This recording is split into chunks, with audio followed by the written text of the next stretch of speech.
Kejari Tual limpahkan 2 tersangka korupsi DAK 2,6 miliar rupiah ke Kejati Maluku.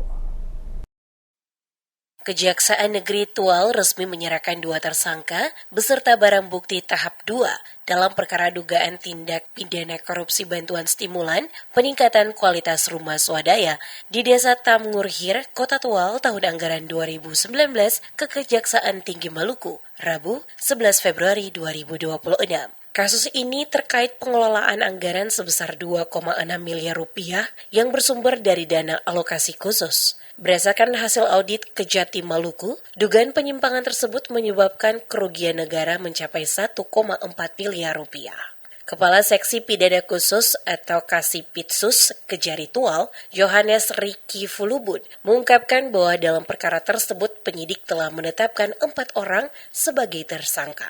2 tersangka yang dilimpahkan yakni Fahri Rahayaan yang menjabat sebagai Kepala Dinas Perumahan dan Permukiman Kota Tual tahun 2019 serta Rahmawati Taufik selaku penyedia atau distributor dalam proyek tersebut. Sementara 2 tersangka lainnya, Fuzan Tijong dan Midun Sarwadan yang bertugas sebagai tenaga fasilitator lapangan dijadwalkan diberangkatkan dari Tual ke Ambon pada Kamis 12 Februari 2026 untuk menjalani proses tahap 2. Yohanes menjelaskan, perkara ini berkaitan dengan program bantuan pembangunan rumah tipe 4 yang diperuntukkan bagi 120 penerima manfaat di Desa Tamngurhir. Program tersebut dilaksanakan melalui pola kelompok masyarakat.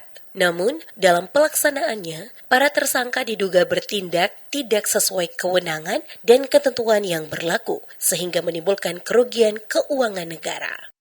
Kejaksaan Negeri Tual telah melakukan proses tahap 2, yang mana proses penahanan sudah kami lakukan dari Tual, yang dilakukan oleh penyidik pada Kejaksaan Negeri Tual.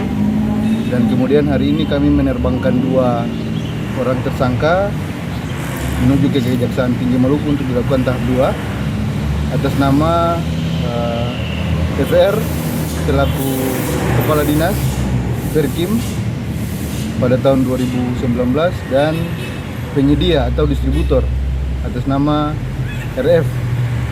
Dan hari ini kami telah melakukan proses tahap 2 dengan baik pada Kejaksaan Tinggi Maluku, dan kami berencana besok pada hari Kamis kami akan melakukan tahap 2 juga untuk 2 orang tersangka dengan kapasitas mereka sebagai tenaga fasilitator lapangan.